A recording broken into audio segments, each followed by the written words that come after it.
பெஸ்ஸாகணும் முள்ளு. இதுங்கெல்லாம் கச்சி இஸ்குன்னு மீங்க முடியாமல் தவிக்கும் போது பெஸ்ஸு வந்து மீங்கும். இதுங்களே மீங்கிட்டா பெஸ்ஸு வந்து சும்மா போகுது.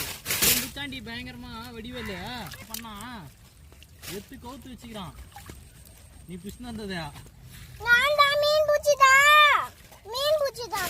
கவுத்து வச்சுருந்தானா? நீ பிடிச்சி எத்து கவுத்துக்கிறான். கவுத்துக்குன்னு கூப்பிட்றான் எல்லாரையும். அடாடி நான் மூளை பத்தியா உனக்கு? அப்புறம் எப்படி கண்டுபிடிச்சிங்க? அதான் கேத்துல அது மாதிரி மீனே கிடையாது அந்த ஓடியிலேயே. எனக்கு பார்த்தாலே தெரியல. அவன் கதை விடுறாங்க. தண்ணியில போட்டுருக்கோம். ஒரு மீன் இருக்குது.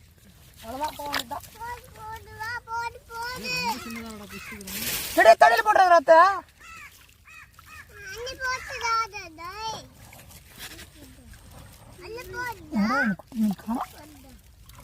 அவ்வளோதான் பாபா. இந்த வாத்தியா பெஸ்ஸாகணும் முள்ளு. இதுங்கெல்லாம்